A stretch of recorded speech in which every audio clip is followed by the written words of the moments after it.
Guys, kita kembali lagi kita guys di bentar bang, teman-teman di soal breaking news, Maverick Viñales resmi cerai dengan Yamaha Pabrika. Tapi sebelumnya nih, ya, ayo tahu teman-teman dulu bang, tetap jaga protokol kesehatan 3M, mengenakan masker, menjaga jarak, dan mencuci tangan dengan air mengalir atau hand sanitizer. Itulah dia guys, penting buat jaga kesehatan dan juga jangan lupa ya bang, kalau perlu minum vitamin nih bang. Vitamin, tetap sehat, bisa mengikuti perkembangan MotoGP yang terkini. Itu, termasuk yang akan kita bicarakan ini bang. Maverick Viñales cerai dengan... Kenapa harus cerai sih bang? Iya kan, kemarin-kemarin kan berpisah gitu. Berpisah. Kasian lah, nggak usah cerai-cerai lah. Kayak enak ya? Iya. Mesti ke pengadilan agama. Iya. Udah ke KUA awalnya, harus ke pengadilan agama. Terus di pengadilan agama harus mediasi, supaya rujuk. Aduh, bang ngomong apaan sih? Iya kok jadi Nah bang, akhirnya ya bang ya, ketahuan juga. Nah itu dia. Betul. Karena ya sebelum MotoGP Belanda berlangsung ini udah ada rumor nih ya. Sebenarnya bukan rumor aja, jadi awal-awalnya tuh mestinya tim Yamaha itu kan ada media scrum dengan wartawan nih. Iya, betul. Nah, cuman dihadiri oleh Quartararo. Iya. Si Maverick Viñalesnya absen. Nggak hadir. Dan kemudian di media scrum hari berikutnya, itu ditanya, kemarin kemana? Ya. Dia bilang, kemarin pertemuan dengan Yamaha cukup lama. Ya. Sebenarnya sempat disinggung, soal apa? Ya. Ya, dia sempat cuma membahas bahwa persiapan untuk menghadapi MotoGP Asen, terutama setting motor. Ternyata terungkap sudah. Bang, ternyata yang lu bilang ya di video yang sebelumnya, review, ya, bang, ya menurut Viñales ya tadi yang dia bilang bahwa pertemuannya itu khusus untuk ngebahas gimana nih strategi untuk bisa menang di MotoGP Belanda 2021, betul. Tapi ternyata langsung ya bang. Iya. Ya rumor dan ya apa yang komentar Maverick Viñales ungkapkan. Iya. Itu langsung dibantahkan sama Lin Jarvis bang. Betul. Lin Jarvis bilang di sini nih bang. Nih bang. Oke. After Jerman GP, which was the most difficult weekend of our partnership, yaitu bersama Maverick Viñales. Iya. We had important discussion in Asen and came to conclusion, ya kan? Ya pada kesimpulannya nih bang. Iya. That it would be in the interest of both parties, antara Yamaha dengan Viñales. Ya to go out separate ways in the future. Ya berpisah bang. Berpisah, tapi bukan berpisah di ronde ntar abis liburan summer break, terus Viñales dengan bukan seperti itu, tapi tetap di akhir musim. Di akhir musim 2021. Nah itu. Sekaligus ini menjadi jawaban bahwa Maverick Viñales beneran, artinya memutus kontrak yang sebenarnya kan kontrak dia sampai 2022. Itu dia bang, makanya itu yang sempat gue bingung karena gini, Simon Cravar. Betul. Ya kan? Mantan pembalap MotoGP era GP 500 ya. Kan sekarang dia sebagai reporter Dorna, kan? Ya. Nah, dia tuh sempat berkata bang bahwa ya dia berbicara dengan Massimo Riviola, CEO-nya Aprilia Racing, betul. Kan? Massimo bilang bahwa belum ada pembicaraan dengan Maverick Viñales. Karena kenapa? Karena posisi Maverick Viñales itu nggak ada di pasar bursa transfer pembalap MotoGP 2022. Yang artinya bang, ya kan, kontraknya Maverick Viñales itu sebenarnya masih dengan Yamaha pabrikan di sampai akhir musim 2022 kan. Baru setelah itu bisa nih. Betul. Bisa sih. Kenapa kok jadi kayak yang itu ya, yang artis yang itu tuh yang cadel itu. Bercanda guys. Nah, iya nggak maksud lu, kok bisa ya? Akhirnya Viñales memutus kontraknya dengan Yamaha untuk akhirnya pindah ke Aprilia. Saya sih melihatnya ini akumulasi ya, karena kalau kita melihat keselnya itu bermula dari dia menang di Qatar, terus jeblok abis di Doha, padahal itu kan sirkuit yang sama. Betul.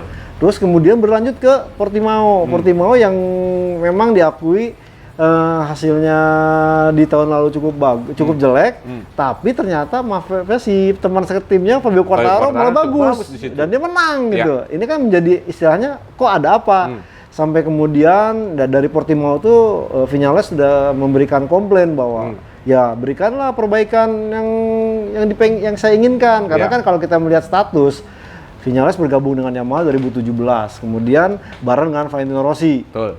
Nah, kemudian Valentino Rossi per tahun 2020 ini ke tim satelit, artinya Viñales mestinya menjadi prioritas dari Yamaha. Leader untuk di pembalapnya ya, dan bahkan kan sempat dibilang bahwa pengembangan akan difokuskan kepada Maverick Viñales. Tapi ternyata Maverick Viñales performanya ya up and down nih.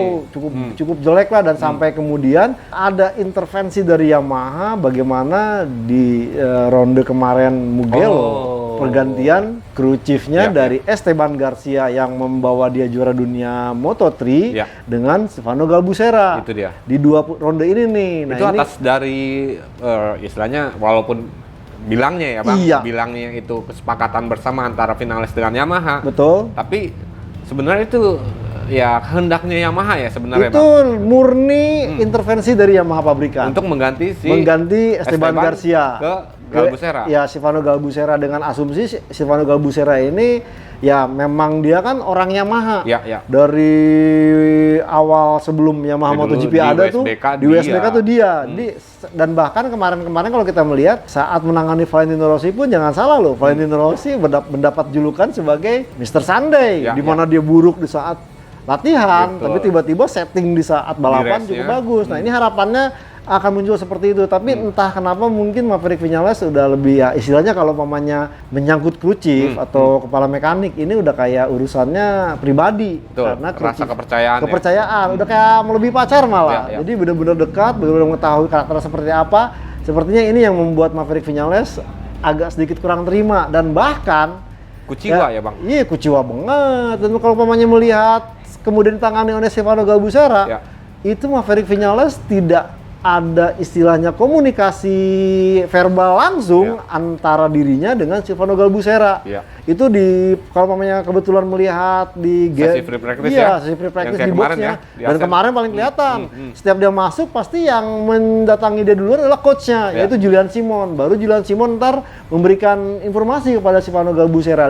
Dari hal ini sepertinya ya menunjukkan bahwa ada sesuatu dengan Maverick Viñales, dan juga setidaknya Maverick Viñales juga istilahnya ya tanda petik udah kalah telak nih dari rekan setimnya yang notabene udah meraih pole position 5 kali, kemudian menang juga 4 kali.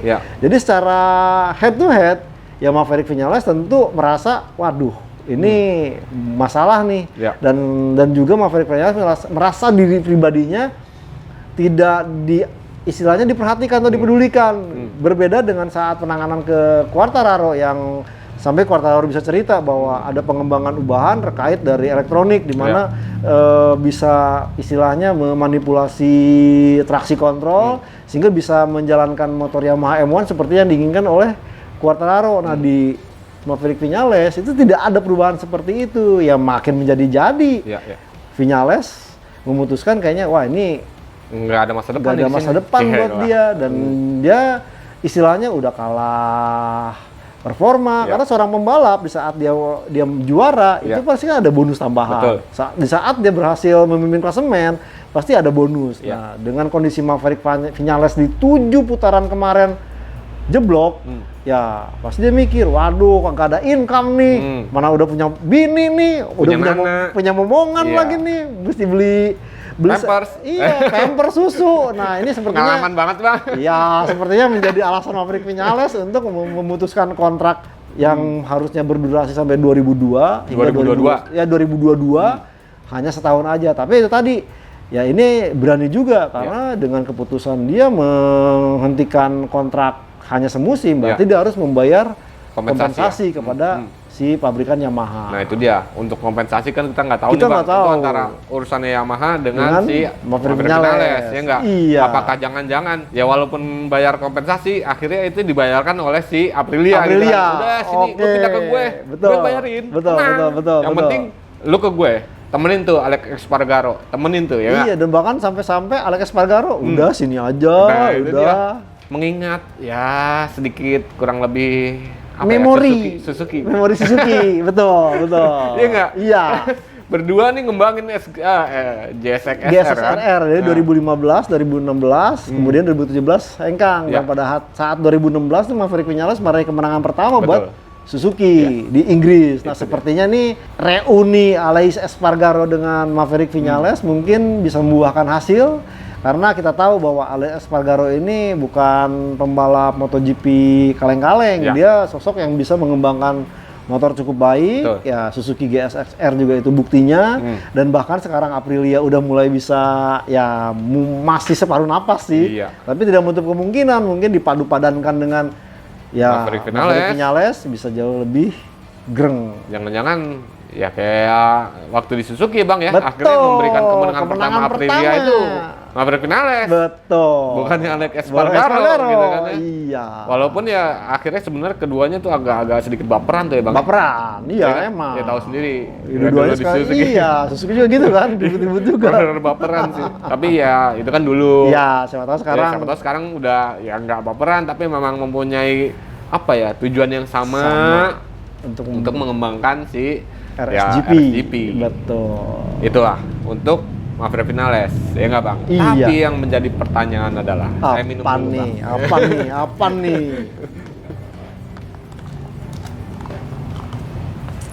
Tapi yang menjadi pertanyaan nih Bang, siapa nih yang kira-kira bakal menggantikan Maverick Vinales di tim pabrikan Yamaha? Iya. Ya nggak? Betul. Rossi kali balik lagi ya Bang? Wih, sempat ada instastory tuh, katanya Joan Mir. Nah, Joan Mir. Mustahil, Joan Mir masih terikat 2022 dengan Suzuki. Itu dia. Jadi kalaupun pamannya ini Joan Mir juga, ya Yamaha juga akan berpikir balik. Masa iya dapat kompensasi dengan kepergian Vinales terus harus bayar kompensasi Joan Mir. Suzuki, gitu kan. Tapi kan ya Suzuki, ya bukan Suzuki sih, tapi Joan Mirnya sendiri kan Bang. Joan Mirnya sendiri yang posting di Instagram story-nya dia. Sama Fabio Quartararo, dia bilang apakah kita 2002 bersama lagi kawan gitu kan. Jadi dia mengingatkan dia di Moto tuh bersama tim Leopard. Itu. Dan akhirnya sama ya Fabio Quartararo juga dibalas kan. Kenapa enggak? Mari kita bicarakan nih. Ya. Nah, itu tuh kode-kode tuh Kode, Bang. betul. Nah, itu dua tuh ya. Joan Mir, apakah Rossi balik lagi? Betul. Ya kan? Yang ketiga, mungkin nih ya. Mungkin ya Bang. Franco Morbidelli. Betul. Dari Petronas pindah ke pabrikan. Mungkin nggak Bang? Sangat dimungkinkan, karena kalau kita melihat Franco Morbidelli hanya kontraknya sampai 2021. Dengan Petronas. Bukan udah diperpanjang Bang? Diperpanjang gimana? Orang saya sempat nanya, tunggu dulu, belum ada obrolan dari ini. Dan bahkan sampai dia dibilang, berarti tahun depan ntar gabung sama VR46. Oh enggak, saya menghargai penawaran awal, datang dari Petronas dulu. Nah, karena kalau kita melihat sepertinya Petronas istilahnya coba untuk melihat cek ombak juga nih. Karena kan kita tahu dengan performa Valentino Rossi sebenarnya dia sangat senang banget. Karena ini mampu mendongkrak istilahnya pamornya Petronas juga. Kemudian juga subscriber dari berbagai macam medsos meningkat. Jadi kalau saya melihat seandainya problemnya adalah kemarin itu kan Petronas memang masih agak disulitkan soal tanda petik anggaran, ekonomi. Itu sebabnya ketersediaan motornya hanya pabrikan dan juga spek 2019. Nah, apes-apesnya Morbidelli nih. Karena kalau kita melihat performa tahun lalu dia sebenarnya luar biasa. Cuman karena nggak dapat motor yang versi terbaru. Gimana nggak luar biasa, runner up Bang? Runner up makanya. Nah, alih-alih mungkin membalas atau membayar kekecewaan Morbidelli dengan ada kejadian yang saya katakan ini benar-benar blessing in disguise, tidak menutup kemungkinan Morbidelli ditarik bersama Quartararo. Nah, si Petronas ini nantinya merekrut. Kosong dong. Nah, jangan salah. Ini nanti di Petronas kemungkinan, ya saya sih melihat nih ada agenda mungkin masih coba mempertahankan Valentino Rossi karena ya satu Valentino Rossi itu ntar. Valentino Rossi ini kan udah memberikan istilahnya kontribusi. Nah, dia kan berkali-kali berkilah bahwa saya tetap pada hasil, makanya dia akan coba tampil cukup bagus. Nah, kemarin kan sempat di 6, terus dia mundurin lagi sampai summer break. Saya feeling nih akan perpanjang lagi sampai akhir musim. Nah, akhir musim katakanlah ya syukur-syukur performa Valentino Rossi membaik, mungkin podium lebih bagus. Nah, pasti akan tetap dipertahankan. Tujuannya apa sama Valentino Rossi dipertahankan di Petronas nanti? Petronas akan mencari pembalap muda. Ini pembalap mudanya sendiri cukup banyak, tapi sepertinya bukan Raul Fernandez yang sempat digadang-gadang karena Raul Fernandez fix bertahan di KTM sampai Moto2 musim depan. Belum mau dilepas sama Belum mau dilepas. Iya. Ya nggak Bang? Betul. Dikekepin terus tuh. Nah, kemudian nggak tahu nih kalau sampai mungkin Pedro Acosta apakah mereka berani membayar kompensasi yang sampai 8 juta euro kan? Tapi resiko banget kalau untuk Pedro Acosta, Bang. Betul. Ya ibaratnya yang waktu itu pernah kita omongin. Iya. Ibaratnya lu ngerekrut kayak seorang Jack Miller yang dari Moto3 itu langsung ke MotoGP. Iya. DS kan waktu itu kan. Ya dengan harapan bisa tampil bagus tapi ternyata kan enggak, Bang. Ya, atau mungkin skenario dengan menaikkan pembalap muda di Moto2 seperti Xavi Vierge atau Joe Dixon. Cuman nih kedua pembalap ini harus membuktikan.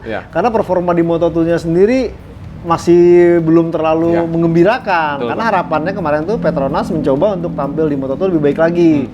Nah, atau mungkin mencoba Moto2 yang lainnya nih. Bisa saja mungkin jangan-jangan habis Sarin, Bang. Iya nggak? Nasionalisme.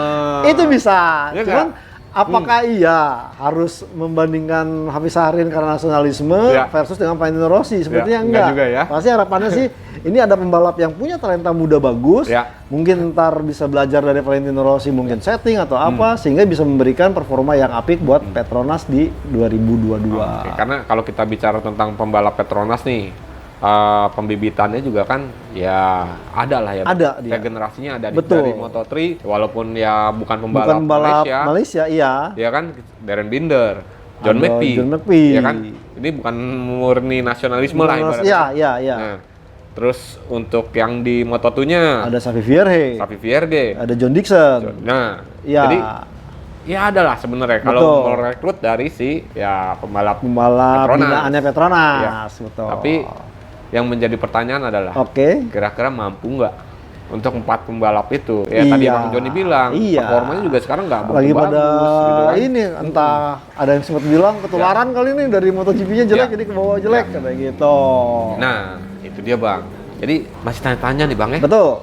Siapa ya kira-kira kalau menurut Bang Joni siapa nih yang cocok untuk menggantikan posisi Morbidelli, Maverick Vinales dan Morbidelli dah. Maverick Vinales dan Morbidelli untuk melihat bursa memang agak susah harus melihat ini karena kalaupun ke Moto2 ya Bezzecchi pasti udah akan ditandemkan dengan Luca Marini. Betul. Di Gia udah fix kan ke ini paling tidak mungkin di layer keduanya ini nih. Untuk Maverick Vinales berarti Morbidelli ya? Iya, untuk Morbidelli. Berarti untuk Morbidelli-nya sendiri digantikan oleh? Nah ini saya melihat bisa mungkin dari binaannya Petronas dengan syarat Dixon dan Vierge bisa meningkatkan performanya. Atau mungkin ke Moto2 yang belum terdeteksi, mungkin bisa Augusto Fernandez. Mungkin juga bisa Joe Robert. Karena sempat ditaksir juga ya Joe Robert ditaksir sama Petronas ya. Betul. Bahkan Aprilia juga sebenarnya sempat naksir juga sama Joe Robert. Nah, artinya saya melihat memang Augusto Fernandez dan Joe Robert ini kalau pamannya Sam Lowe's mungkin enggak deh. Karena waktu itu udah pernah dikasih kesempatan juga untuk naik bareng ke Aprilia kan. Performanya kurang apik. Jadi memang mungkin tetap terbuka karena memang musimnya masih 2021. Siapa tahu di 2002 nanti akan lebih banyak pilihan. Oke guys. Oke Bang. Nah, itulah kita bicara tentang seorang Maverick Vinales yang digadang-gadang bakal menggantikan seorang Valentino Rossi di tim pabrikan, menjadi ikonnya Yamaha. Ngomong-ngomong soal ikon Yamaha, berarti iklannya Yamaha yang Let's Gear Up gitu, Let's Gear Up gitu. Itu cuma setahun doang nih Bang, musim ya. Betul. Karena kan di situ ada Quartararo sama Vinales gitu kan. Iya. Di 2022 iklannya hilang kali itu Bang. Lagi nih. Oke Bang. Siap. Guys, saya Kabudiansyah dari Otoris ID dan juga gridauto.com. Mohon pamit. Dan saya Juniono Mulia dari motorpusonline.com. Turut pamit. See you guys.